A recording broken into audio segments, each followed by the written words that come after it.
Hello everyone. I'm just in a process of setting my gears up. My brother has written some code so I can move the servo motors feeding the rails which attach to the intermediate gear assembly that moves with the cassette. He's written some code so I can move them in and out and check what angle the 180-degree servo motor is at a specific point on each gear. So what I'm doing now is just, if I can, get this bolt into where it needs to go. There it is. And do it up tight, and then I can move the rails in and out and make note of where the gears are at each spot. It's just my chickens clucking in the background. So I'll make note at what degree each gear is, and then my brother can go and put that into the program, so when I press a button to change gears it moves to that exact position. And I can play around with other things, such as if, let's say, second gear is at 140 degrees, I can have the servo motors move to 135 degrees and then back to 140 to make sure that the chain has actually dropped into that gear. Because if you go from like 160 to 140, it might not actually drop in. I'm having more trouble than I thought to put this in.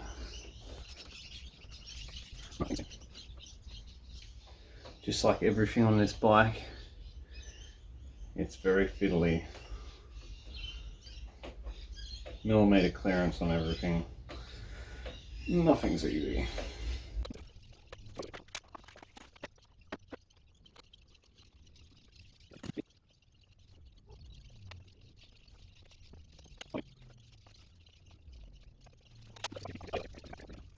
I'll run out of battery before I get this screw in.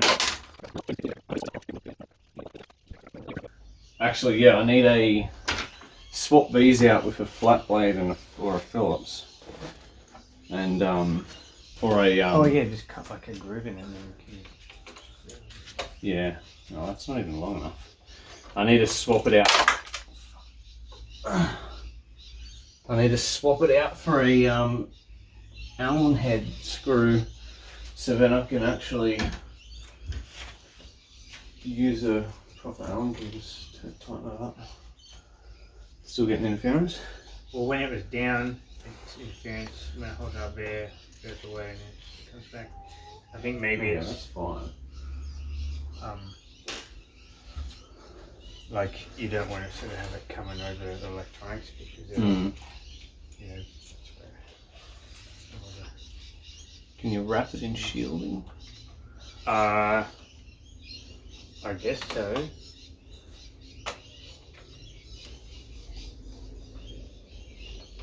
But it should be fine as long as you just keep it away from everything. That's going in, surely. Yeah, okay, that's going in now. Right. Okay, now I can measure the gears and angles and write it down. Finally got it in. First gear. Second, third, fourth, fifth, sixth.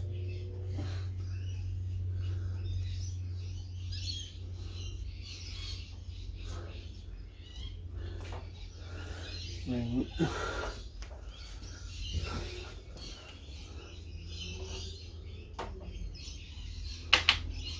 this up to that. Put all the majiggies in place, and I want to go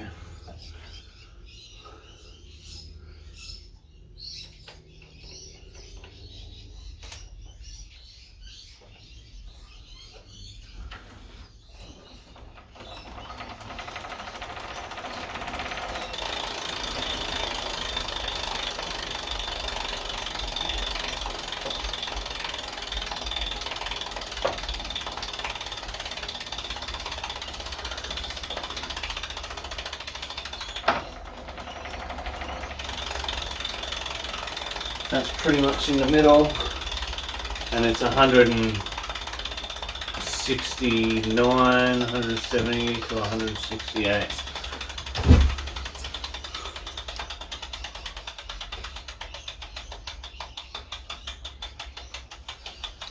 $169 to 170, which is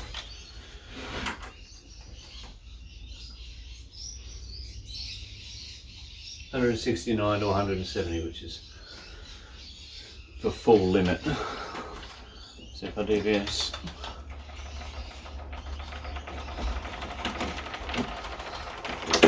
there you go, I dropped into second gear perfectly, and I want to go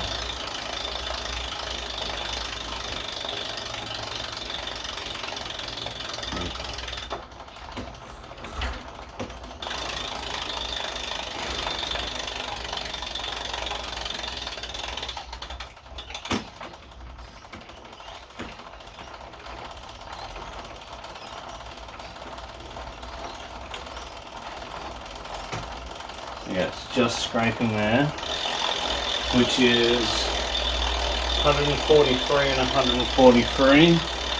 143 straight to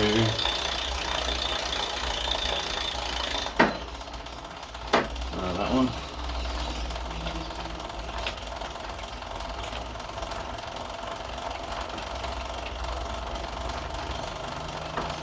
So you can see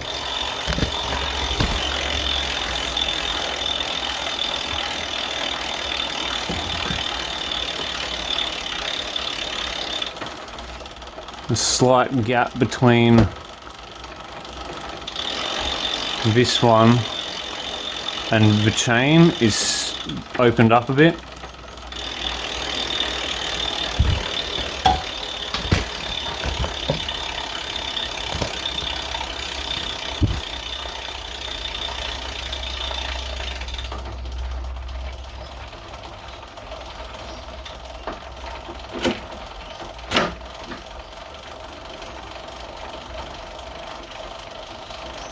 Yeah.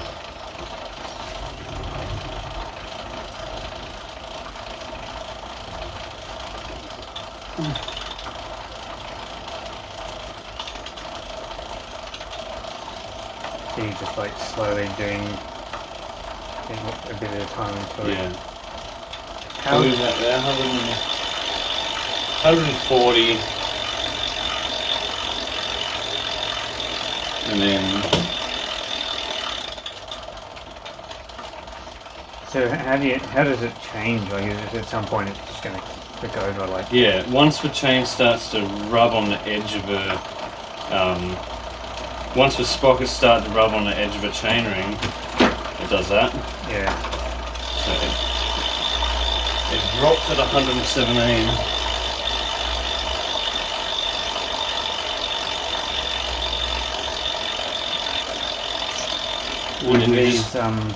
Would these like ideally be spaced evenly apart? You would think so, yeah. Like there's no, so like you don't need to be precious about it. Like, oh, okay, this one's a little bit, you know, more degrees. Like I could probably just average out the gaps between each of those, right? Yeah. So that's bang on there in the middle, and that's 107. But I'll give you a degree of when it drops. Yeah. Like, because it's basically going to go until it stops at one point. Yeah. Unless you want it to move to a certain point and then wait and then sort of slowly move into its like ideal position. You know what I mean? Well, but at the moment it's already like... what you can do is you can move it past the position and then back if it doesn't want to drop properly. Ah, okay. 86. Yeah, we might have to sort of figure out if there's any need for like, yeah, detecting when it's going to do that. I don't know how we would. Other than just to, yeah.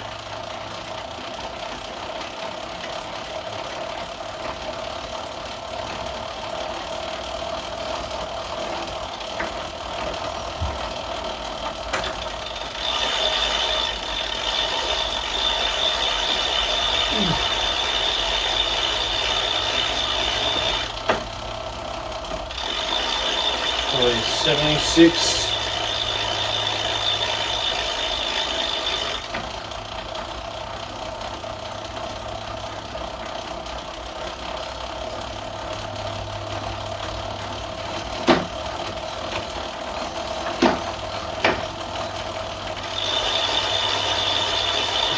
Drops.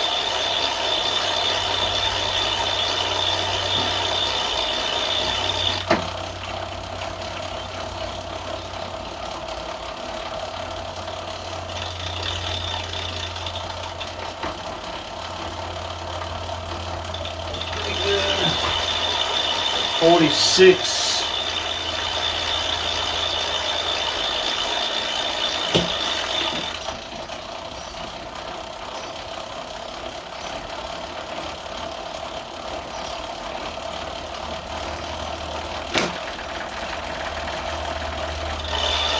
Yeah. 33 drops.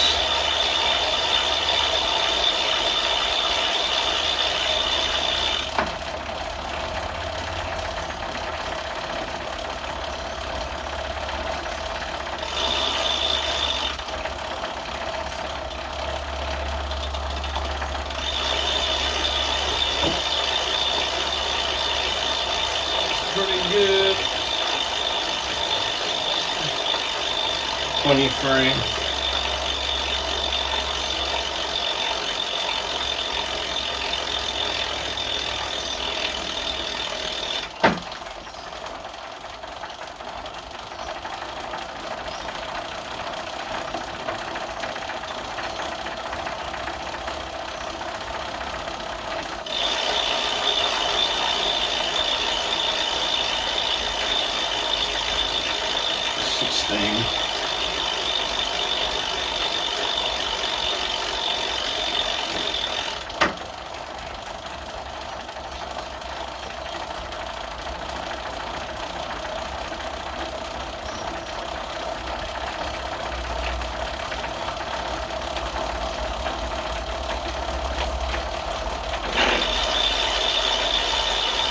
Fall off at 0.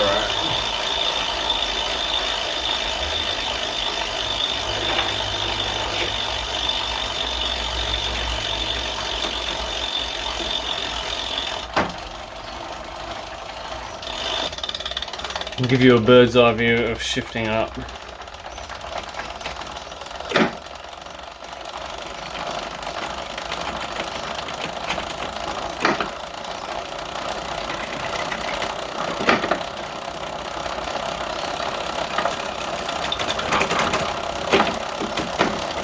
And I don't think I can physically shift into this next gear. I have to stick it on by hand, purely because the ratio between first and second is way too big. And now it's back at where it started. So these numbers, first gear, 169 to 170, second gear, well, I didn't catch when first gear drops off, but I'm not too fussed. 143 and 140 it starts scraping, but then second gear drops off at 117 and third gear's about 107. Next one drops off at 86 and 76, which is about 10 degrees out. Gets it in the middle of the sprocket. 58 and then another 10 degrees in the middle of the sprocket. 33, look, another 10 degrees and it's in the middle of the sprocket. But 16 also worked, and then it falls off at 0. It actually falls off a long way past the middle of the, like the others were dropping off at, which is good to know, because I don't think it'll ever go past the end of the sprocket down here. But in case the gears malfunction, I know it's not going to drop completely off.